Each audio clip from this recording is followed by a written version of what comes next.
오늘 말씀은 사도행전 2장 38절에서 47절까지 말씀입니다. 신약 190페이지입니다.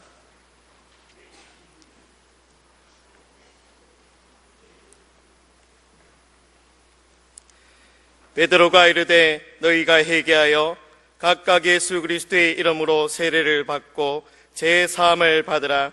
그리하면 성령의 선물을 받으리니 이 약속은 너희와 너희 자녀와 모든 먼데 사람 곧 주 우리 하나님이 얼마든지 부르시는 자들에게 하신 것이라 하고, 또 여러 말로 확증하며 권하여 이르되 너희가 이 패역한 세대에서 구원을 받으라 하니, 그 말을 받은 사람들은 세례를 받음에 이날에 신도의 수가 3,000이나 더하더라. 그들이 사도의 가르침을 받아 서로 교제하고 떡을 떼며 오로지 기도하기를 힘쓰니라. 사람마다 두려워하는데 사도들로 말미암아 기사와 표적이 많이 나타나니 믿는 사람이 다 함께 있어 모든 물건을 서로 통용하고 또 재산과 소유를 팔아 각 사람의 필요를 따라 나눠주며 날마다 마음을 같이하여 성전에 모이기를 힘쓰고 집에서 떡을 떼며 기쁨과 순전한 마음으로 음식을 먹고 하나님을 찬미하며 또 온 백성에게 칭송을 받으니 주께서 구원받는 사람을 날마다 더하게 하시니라. 아멘. 우리는 지금 우리 교회를 예수님께서 의도하신 이상적인 교회에 보다 근접한 교회로 세워나가기 위해서 성경의 기록을 찾고 있습니다. 예수님이 제시하시는 참교회 모델은 분명히 사도행전에서 발견이 됩니다. 사도행전이 보여주는 바로 그 교회, 이 사도행전의 교회는 예수님의 교회가 현실로 이루어진 교회입니다. 비록 완전한 교회는 아니었죠. 실수도 있고 허점도 없지 않았습니다. 그러나 그 교회는 분명히 예수님이 주인이신 교회였고, 또한 성령님의 역사가 아주 확실하게 드러나는 교회였고, 그래서 우리 하나님이 영광 받으시는 교회였습니다. 우리 앞에서 살펴본 바와 같이 사도행전에서 보여주는 교회의 가장 우선되는 특징은 물론 성령 충만한 공동체입니다. 교인 중에 한두 사람이 은혜 받고 변화되고 간정하고 하는 그런 차원이 아니고 온 회중 절대 다수가 하나님의 영에 감동되어서, 그래서 그 회중이 나가는 모든 길, 가치관, 세계관, 회중들이 함께 마음을 모으는 모든 일들 하나하나가 정말 하나님이 원하는 쪽으로 이렇게 착착착착 진행되어 가는 교회. 회중 전체가 성령 충만한 삶을 사는 교회. 성령 충만한 공동체지요. 그래서 어떻게 됐습니까? 그 결과 그들은 예수님의 삶을 사는 소그룹 공동체를 이루게 되었습니다. 자, 오늘 말씀은 이 성령 충만한 사람이 함께 더불어 사는 소그룹 공동체를 이루는 것에 대한 말씀입니다. 먼저 본문에 나타난 초대교회의 소그룹 공동체의 모습을 좀 살펴보겠습니다. 그리고 좀 더 확장해서 신구약 성경 전체가 어떻게 보고 있는가, 그래서 우리가 어떻게 하면은 우리 교회를 보다 더 사도행전적인 교회로 만들어갈 수 있을까 함께 고민하는 시간이 되기를 바랍니다. 자, 첫 번째, 예수 공동체의 모습. 이 초대교회가 보여주었던 예수 공동체의 모습, 한마디로 말하면 전인적인 소그룹을 이루었습니다. 영어로 말하면 holistic small group입니다. 본문 41절부터 살펴보겠습니다. 41절, 그 말을 받은 사람들은 세례를 받음에 이날에 신도의 수가 3,000이나 더하더라. 여기 그 말을 받은 사람들은 물론 오순절날 모이던 무리들 가운데 사도 베드로의 설교를 듣고 마음에 찔려가지고 회개한 사람들이죠. 예루살렘 교회의 현저한 특징은 뭐냐 하면 말씀에 찔림받은 사람들이 회개하는 모습이 역력했다는 거죠. 이게 아주 특징입니다. 보혜사 성령님은 갈릴리 어부의 입술에 강력한 능력의 말씀을 주셨습니다. 그래서 이 베드로의 설교를 들은 청중들 가운데 엄청난 숫자의 사람들이 마치 폭탄에 맞은 듯 크게 흔들렸습니다. 그들은 하나님의 회개의 영을 받았습니다. 자신들이 그토록 대망했던 메시아를 이제 보니까 자신들의 손으로 죽였구나 깨달았습니다. 그래서 그 잡을 수 없는 후회와 절망감에 빠져가지고 가슴을 치면서 저들이 서로 외쳤습니다. 37절에 보면 그들이 이 말을 듣고 마음에 찔려 베드로와 다른 사도들에게 물어 이르되 형제들아 우리가 어찌할꼬? 회개했습니다. 그래서 그날에 회개하고 세례받은 사람이 3,000명이나 되었다 그랬어요. 그러므로 초대교회의 그 역동적인 모습을 본받기를 원하는 교회라면은 일단 먼저 우리 교회도 회개의 간증이 계속되어야 되는구나 이 생각을 가져야 돼요. 현대교회는 회개를 통한 교회의 성장이라고 하는 사도행전적 부흥의 모델을 절대 잊지 말아야 합니다. 근데 잘 안 돼요, 이게.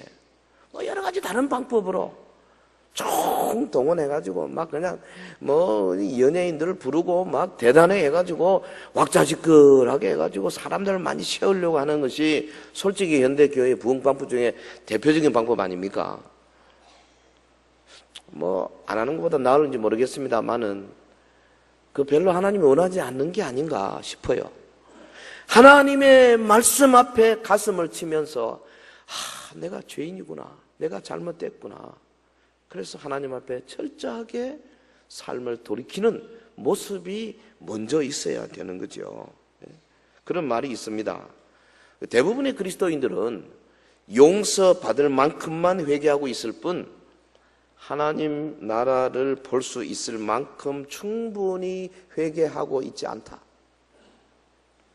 아마 맞는 말 같아요. 회개는 뭐냐? 죄에 대하여, 내가 지은 죄에 대하여 우는 것 이상입니다.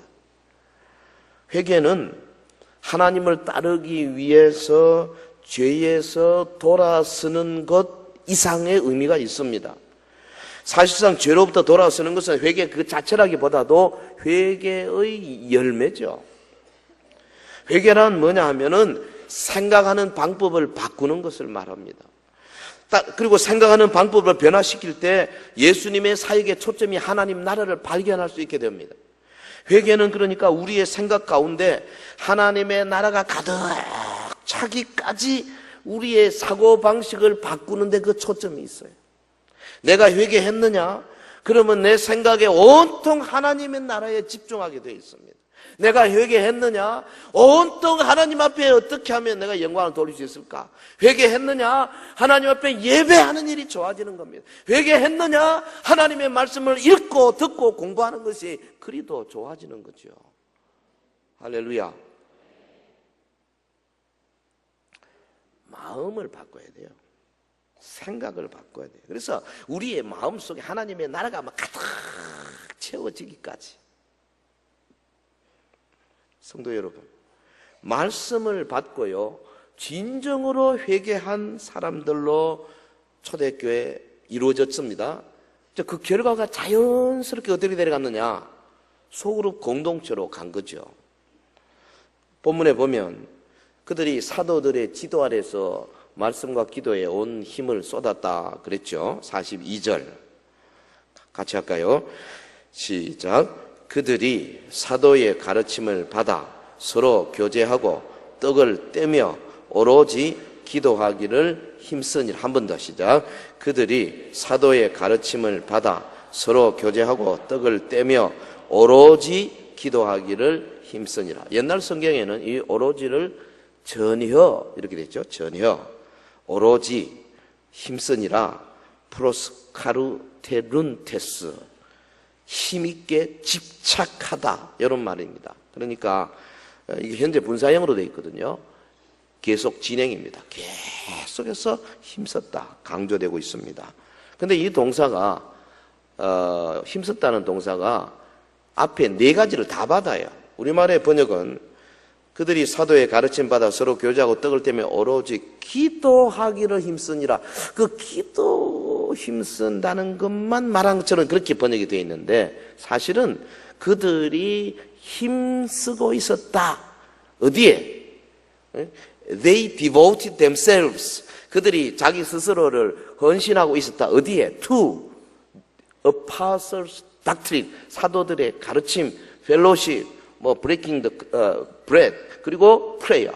요 사도의 가르침과 교제하는 것과 떡을 떼는 것과 그리고 기도하는 일에 힘쓰더라. 네 가지.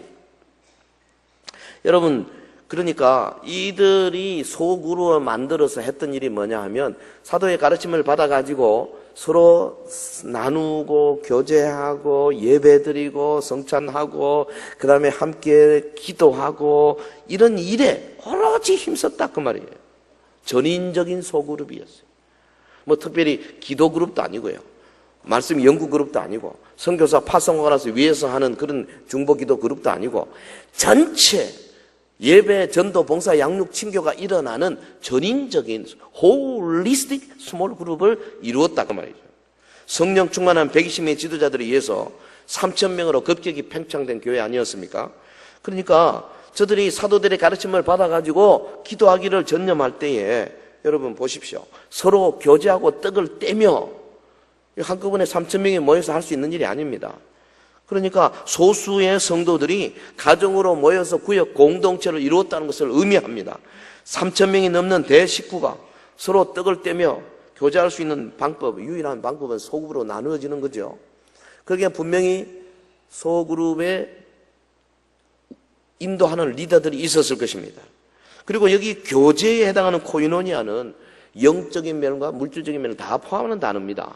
그래서 44절에 보면 믿는 사람이 다 함께 있어 모든 물건을 서로 통용하고 또 재산과 소유를 팔아 각 사람의 필요를 따라 나누어 주며 이거 유무상통의 역사가 일어나는데 오늘 우리의 기준으로 보면 이건 불가능한 겁니다. 어떻게 내 거를 다 줄 수가 있어요? 불가능한 일이에요. 그런데 이들이 원래 이런 사람이냐? 그렇지 않습니다. 얼마 전까지만 해도 네가 높으냐 내가 높으냐 누가 큰 자리 할 것이냐 굉장히 이기적인 사람들인데 주의 성령이 저들 가운데 강력하게 역사하니까 사람이 싹 바뀌어버렸어요. 본문 46절에 보면 날마다 마음을 같이하여 성전에 모이기를 힘쓰고 집에서 떡을 떼며 기쁨과 순전한 마음으로 음식을 먹고 성전이라는 말, 히에론이라는 말, 제사장만이 들어갈 수 있는 성소, 나우스하고 좀 다른 겁니다. 나우스는 아무나 못 들어가죠. 그러나 성전, 히에론은 아마 여기서는 성전 뜰이나 성전의 마당, 성전 경내의 지역을 말하는 거죠. 아마 솔로몬 회랑 같은 데가 아닌가 싶어요. 그러니까 저들이 날마다 솔로몬 성전의 그 마당에 모여서 사도들의 가르침을 받고 그 다음에 날마다 집으로 모여서 또 교제하고 그렇게 한 거예요. 집에서 본문에 이 집에서 떡을 떼며 카트 오이콘이라는 말은 본래 영어로 말하면 from house to house입니다. 집에서 집으로 다닌다는 것을 의미하는 거예요. 집에서. 그러니까 초대교회 성도들은 날마다 마음을 같이하여 예루살렘의 성전 경내에 모여서 사도들의 가르침을 받았습니다. 말하자면 대그룹으로 예배드린 거죠. 그리고 그 다음에 카트 오이콘 집에서 집으로 다니면서 소그룹으로 모여서 서로 교제하고 떡도 떼고 서로 기도 제목 가지고 기도하고 유무상통의 모습을 나누었습니다. 사랑하는 성도 여러분, 우리 중고등 학생 여러분, 초대교회가 보여준 예수 공동체의 모습은 정말로 놀라운 일이 아닐 수 없습니다. 그들이 뭐 원래부터 그렇다면 이해가 됩니다. 그러나 예수님께서 3년 반 동안 데리고 다닐 때 형편없었어요. 어떻게 이렇게 갑자기 바뀌었냐 이 말이에요. 성령님의 역사입니다. 솔직히 초대교회가 얼마나 열악한 환경이었습니까? 현대교회에 비하면 건물도 없었어요. 교회당 건축은 기록에 의하면 한 200년 이상 건축한 적이 없어요. AD 300년까지 아무 교회당 건축 기록이 없습니다. 그럼 모일 데가 없어요. 언덕에서 모이기도 하고, 어떤 유대인들 그 회당을 빌려서 하기도 하고, 나중에는 유대인들이 회당을 빌려주지 않았습니다.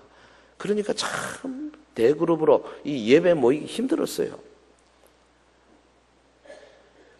그들에게 무슨 조직이 없었어요. 사회의 저명 인사들이 그들 사이에 별로 없었기 때문에 다 어려운 사람들입니다.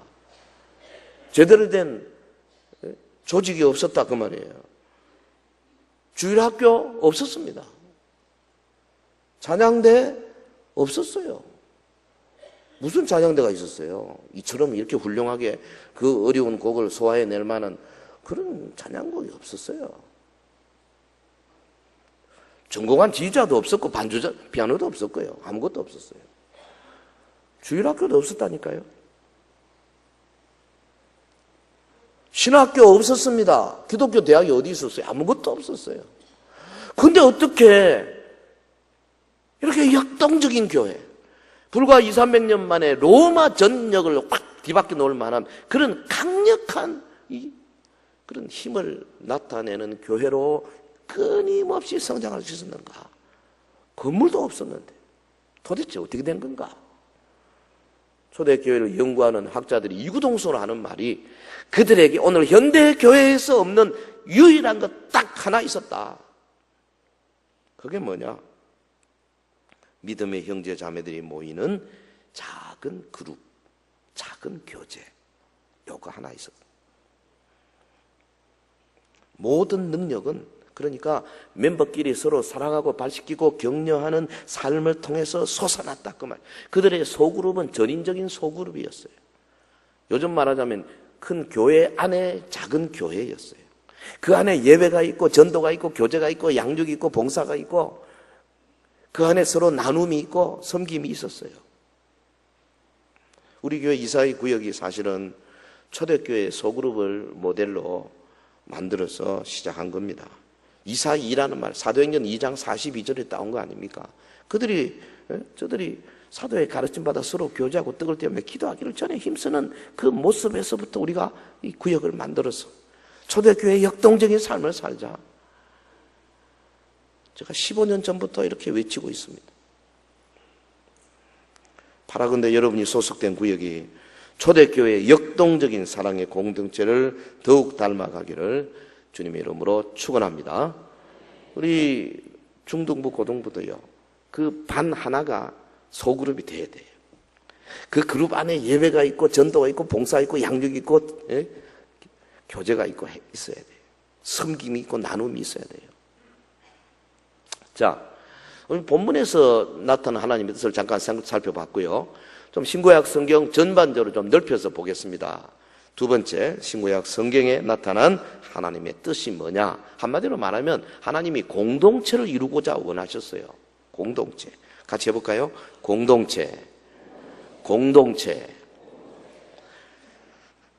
이 사도들의 가르침을 받는 일에 힘을 썼다 그랬습니다. 그것도 보통 힘쓴 게 아니고 오로지 전혀 힘썼어요. 그리고 저들이 이제 집으로 다니면서 소그룹으로 모여서 교제하는 일에 전혀 힘썼습니다. 예배하는 일에 전혀 힘썼습니다. 기도하는 일에 그룹 단위의 기도입니다.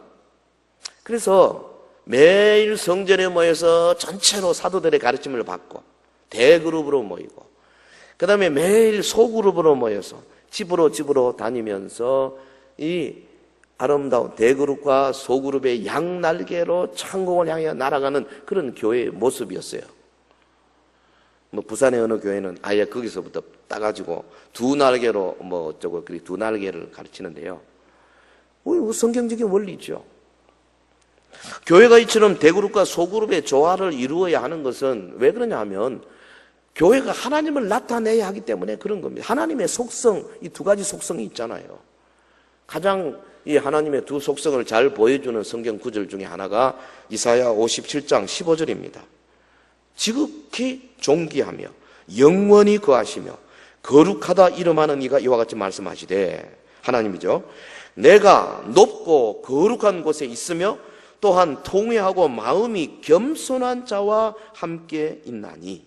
예? 주님이 분명히 말씀하십니다.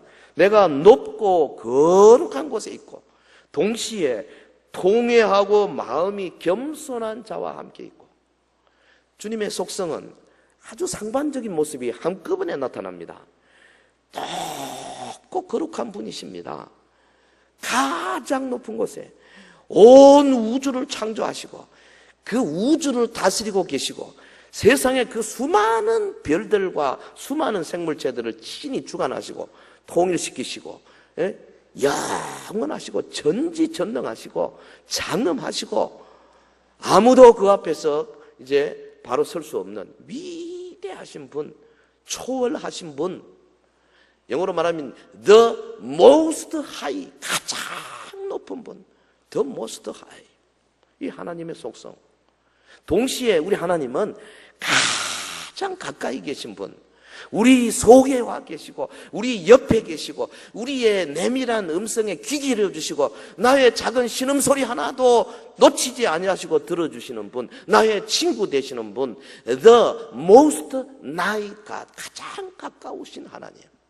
그러니까 가장 높으시고 가장 가까우시고 위대하시면서 동시에 우리와 똑같이 우리와 함께 임마누엘 하시는 주님.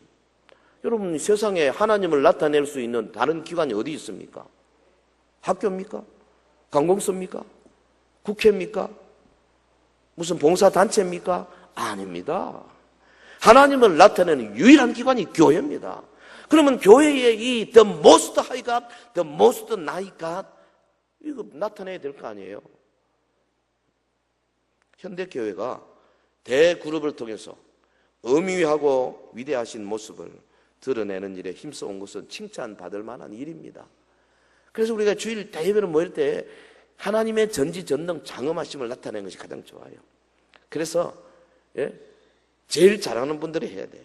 찬양대도 제일 잘하는 분들이 해야 돼요. 설교는 한 사람밖에 없으니까 그따 치고 기도도 잘 해야 됩니다. 안내도 잘 하셔야 돼요. 어떤 교회 가면 안내하는데 보니까 아주 딱 들어서면서 안내 안 받고 싶은 교회가 있더라고. 할머니가 의자에 앉아가지고 이러고 앉아서 주보를 주는 교회가 있더라고요. 아니, 그 젊은 사람 다 어디 갔어요?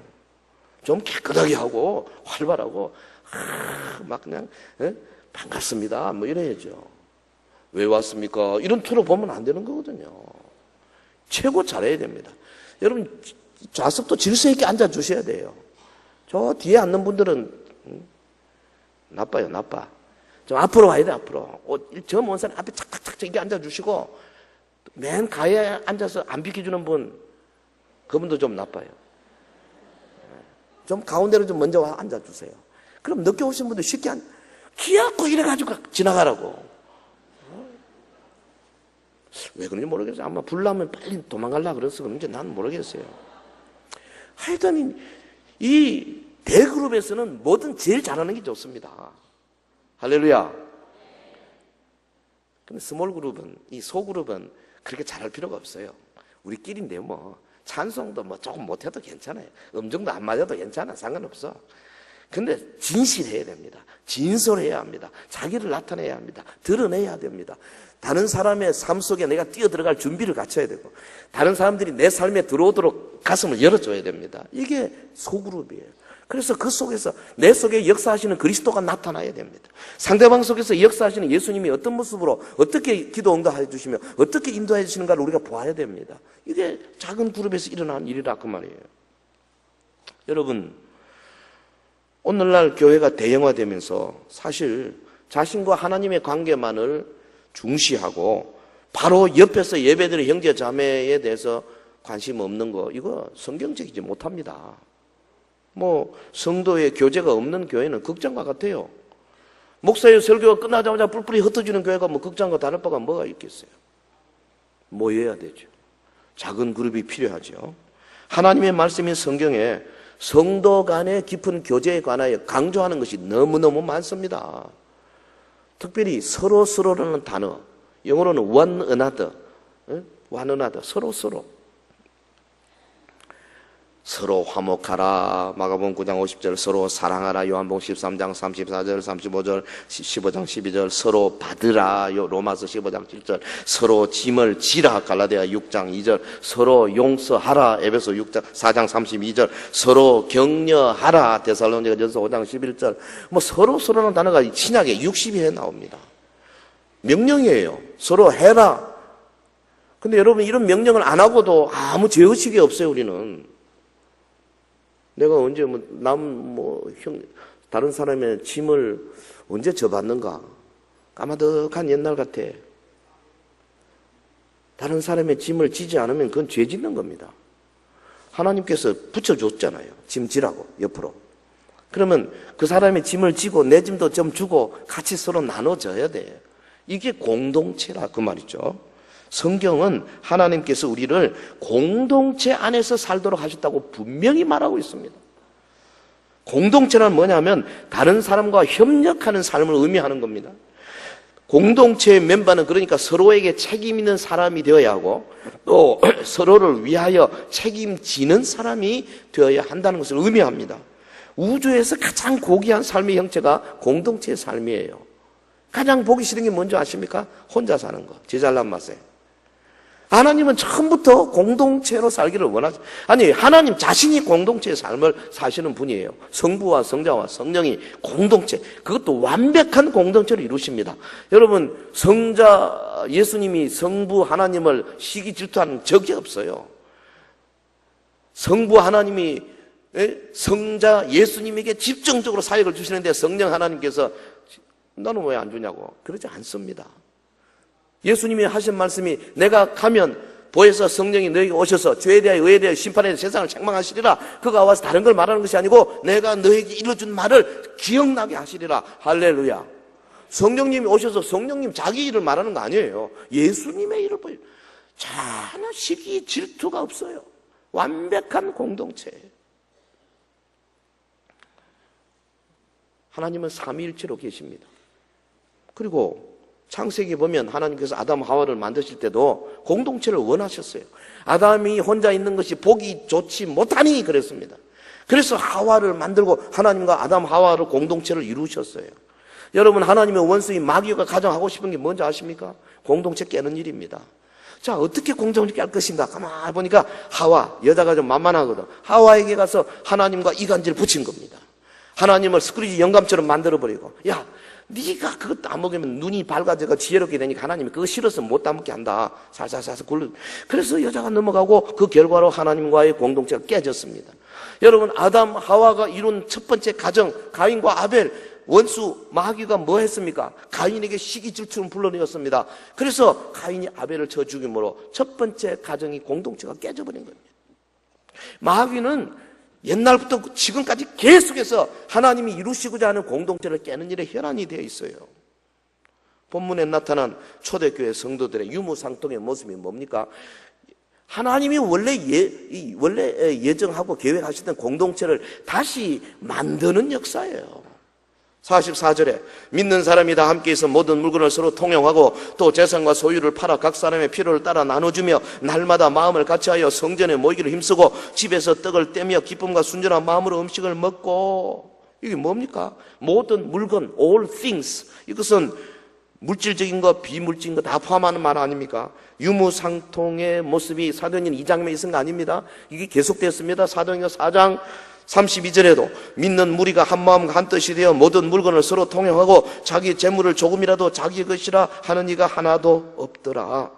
약간 과장법적인 표현이 있는지 모르겠습니다만은 여기 중요한 것은 자신의 땅이나 재산을 팔아서 교회 사도들 발 앞에 내어놓는 이 일이 사도들이 시켜서 하는 것이 아니라 자원해서 했다. 자발적으로 이루어진 행위라는 거죠. 하나님의 뜻에 따라 공동체를 이루었어요. 주의 성령으로 충만해지다 보니까 저들의 마음속에 성령께서 주시는 가치관대로 움직이기 시작하고 그 결과 자연스럽게 이렇게 공동체가 이루어지기 시작한 거죠. 근데 사탄은 초대교회 때도 이 공동체의 정신을 훼손시키기 위하여 몸부림쳤습니다. 사도행전 5장의 아나니아와 삽비라 사건이 뭡니까? 저들 가운데 공동체를 깨는 일이에요. 그래서 아나니아와 삽비라가 그것에 사용이 되었습니다.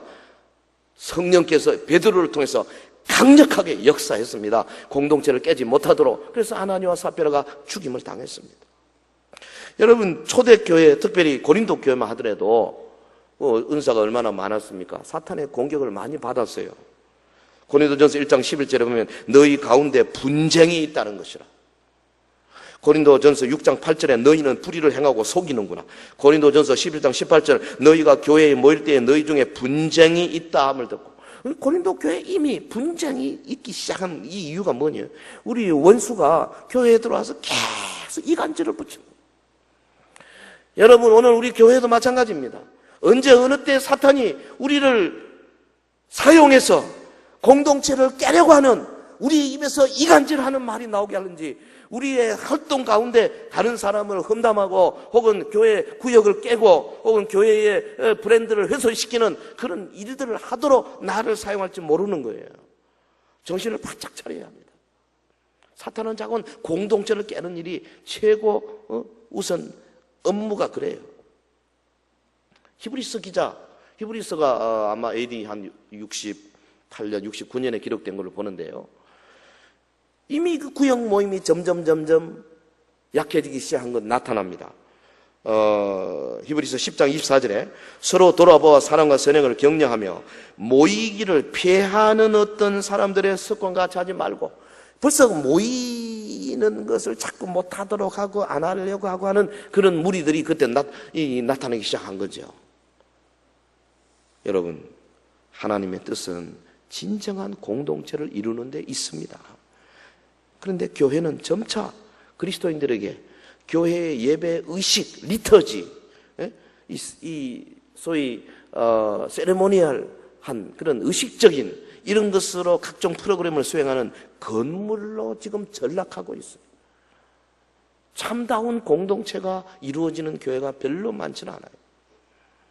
그래서 진정한 사역을 수행할 수 없게 된 겁니다. 우리는 사탄의 침투로부터 벗어나야 합니다.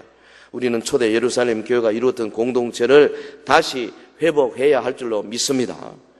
아마도 완벽한 공동체가 되려면 여기 사도행전 2장 42절 이하에 있는 이런 모습이나 4장 32절 이하에 있는 모습처럼 유무상통까지 갈 때에 거의 완벽한 수준이 되리라고 생각을 해요.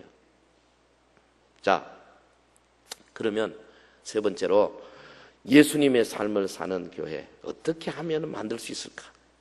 어떻게 하면 될까? 어떻게 하면 우리 교회를 초대 교회처럼 예수님의 삶을 사는 공동체로 만들어갈 수 있을까?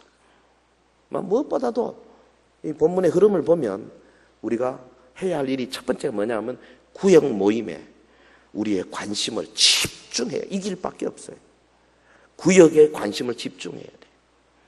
하나님의 뜻이 공동체에 있다는 것은 우리가 구역 모임을 열심히 해야 할 이유입니다. 우리의 구역, 예수님 우리 교회에 맡기신 5대 사명을 함께 감당하는 최소 단위입니다. 예배가 있어야 되죠. 구역이 모여서 하나님을 높이는 게 있어야 됩니다. 하나님을 높이는 예배의 영이 있어야 합니다. 그리고 구역이 모여서 서로 친밀하게 서로를 받아주는 형제 자매의 영이 있어야 합니다. 교제지요. 구역이 모여서 연약한 자들을 세워주고 키워주는, 그래서 양육시키는 모습이 있어야 합니다. 구역이 모여서 구역 바깥에 연약한 자들, 소외된 이웃들을 향하여 봉사의 손길을 펴는 것이 있어야 합니다. 그리고 하나님의 복음을 전하기 위해서 정말로 여러 가지 방법으로 이 구역이 힘을 합쳐야 될 것입니다. 그래서 보통 구역을 이 5손가락으로 비유 많이 하지 않습니까? 구역 삶에 5가지 시스템이 있는데 이 공동체, 엄지손가락을 해당합니다. 이 엄지는요, 이거 다 연결시킵니다. 뭐든지 할 때 엄지가 전체를 잡게 돼 있어요. 구역의 모든 활동, 생각, 가치관 다 공동체를 우선시하는 것이 되어야 합니다. 그리고 두 번째가 뭐냐면 이 새끼손가락, 요거는 제일 약하지 않습니까? 열이지 않습니까? 그래서 그 구역에서 가장 약한 사람, 준비시켜야 하는 사람, 구비시켜야 하는 사람, 이 온전케 하는 사역입니다. 이퀴핑, 구비시키는 거죠. 그 다음에 이 약지는 뭐예요? 반지 끼는 거 아니에요? 반지 끼는 건 책임감을 말하는 겁니다. 그래서 이 구역에서 특별히 서로에 대한 서로를 지원하는 시스템이 필요해요. 그리고 중지, 제일 길지요. 그래서 이것은 뭘 가리키느냐? 구역에서 가장 성숙한 사람, 리더십을 의미합니다. 그래서 이 리더십을 키우기 위해서 교회 전체가 여러 가지로 노력해야 합니다. 그리고 검지는 이 가리키는 손가락이죠. 가리킨다. 비전입니다. 전도입니다. 구역에게 나아갈 목표를 제시하는 거죠.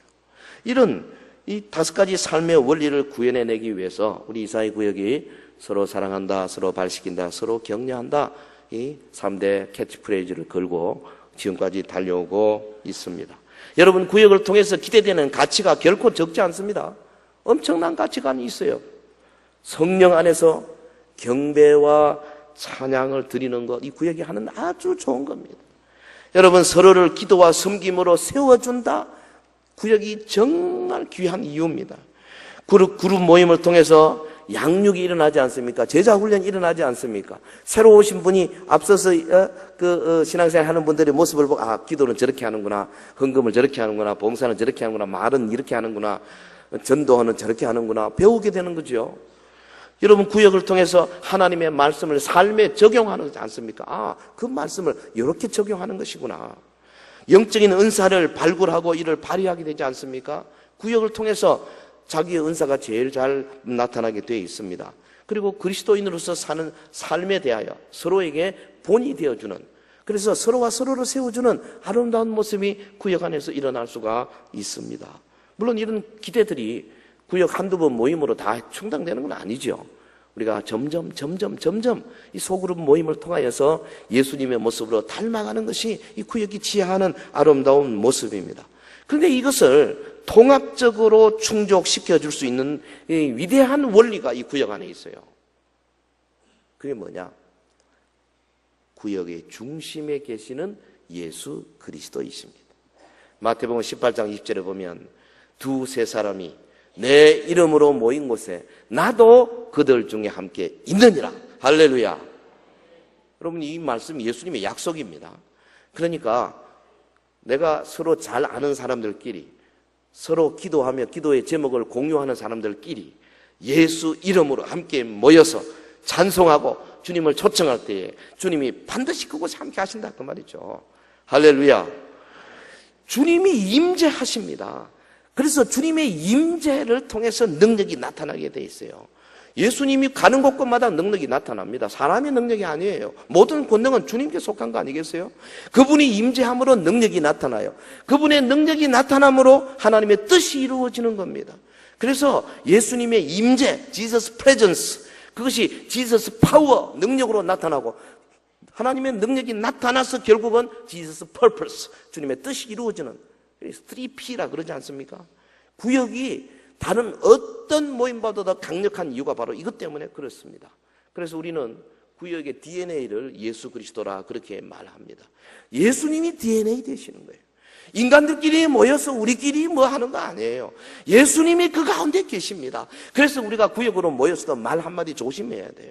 함부로 자기 의견을 너무 다른 사람들을 해쳐가면서 하는 일은 절대로 해서는 안 됩니다. 주님이 바로 거기 계시기 때문에 그렇습니다. 예수님의 삶을 사는 교회는 예수님이 중심이 돼가지고 서로 세우는 원리를 확고하게 정착시킬 수 있는 그런 구역 모임입니다. 먼저 구역 안에서 모든 삶을 공동체를 세운 일에 초점을 맞추고요.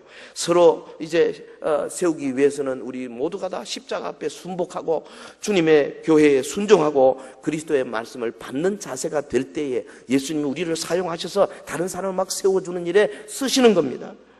사실 그렇습니다. 주님이 함께 하시면 구역이 모였는데 구역장이 가르치는 것이 아니에요. 왜 그러냐? 하나님의 말씀을 가지고 우리 대배 설교 말씀을 가지고 나누지 않습니까? 나눌 때 오늘 처음 오신 분 혹은 뭐 한 달, 두 달밖에 안 되신 분이 그 말씀에 근거해서 자기의 삶을 간증을 합니다.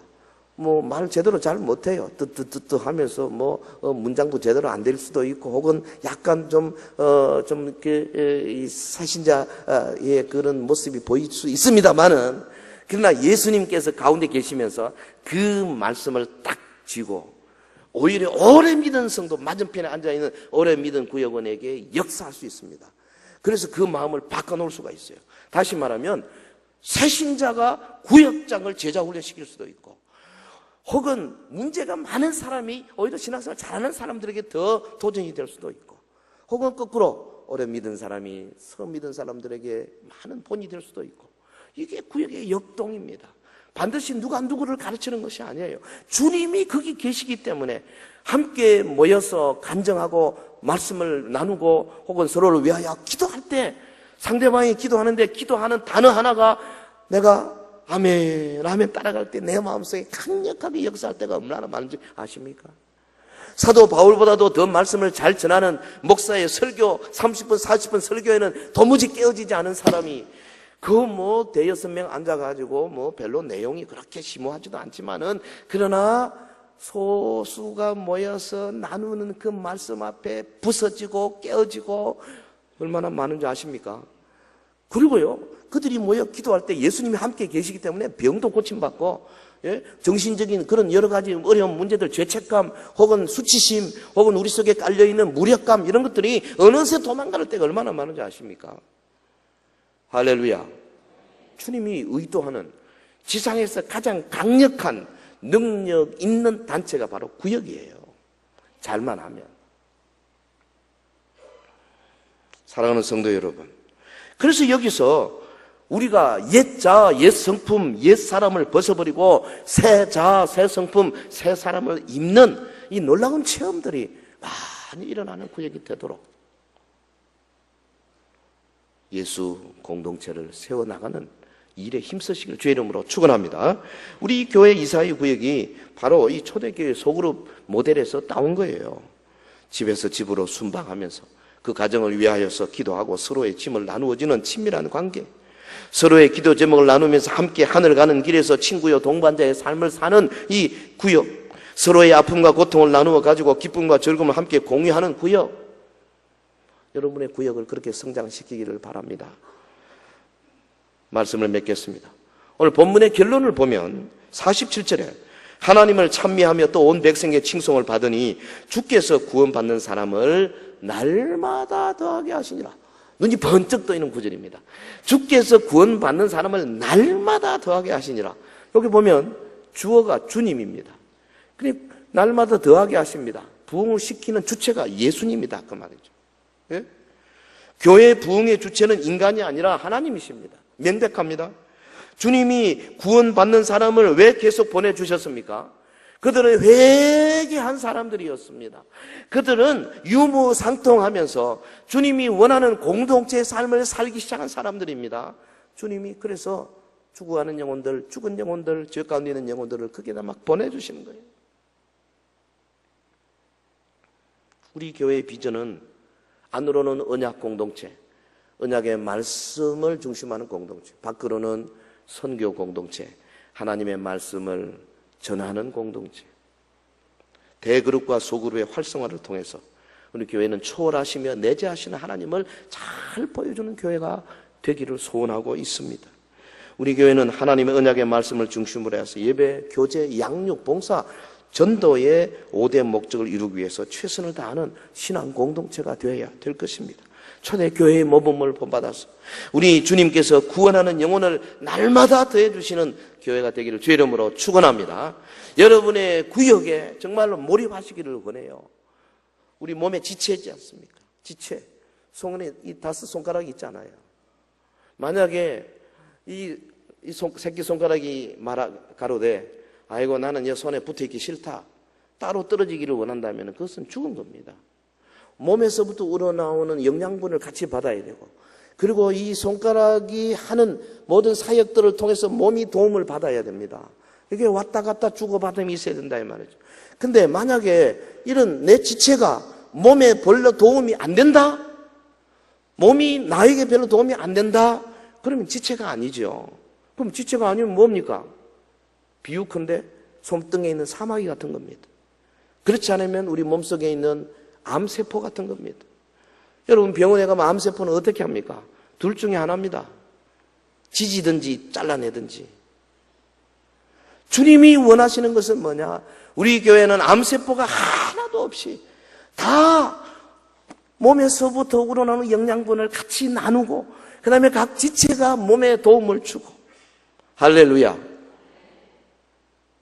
그래서 서로 나누고 섬기는 공동체가 되도록 내 한 몸 뛰어들어야 됩니다.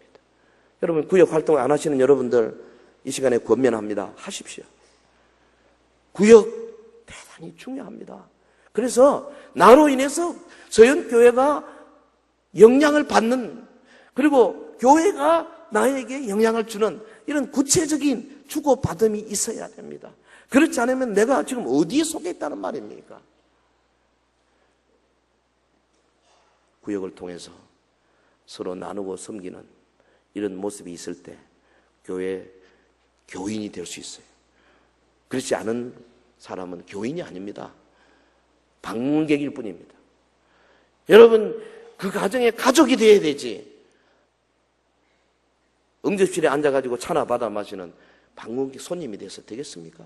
우리 모두가 다 가족으로서 그 가정의 문제 같이 몰입하고 같이 고민하고 같이 기뻐하고 같이 즐거워하고 네가 네 문제가 내 문제고 내 문제가 네 문제다. 서로 성도끼리 함께 나누는 그런 우리 중등부 고등부 그런 우리 교사 여러분들 우리 각 부서 성도 여러분들 우리 오늘 이 자리에 모인 여러분들 되기를 주의 이름으로 축원합니다.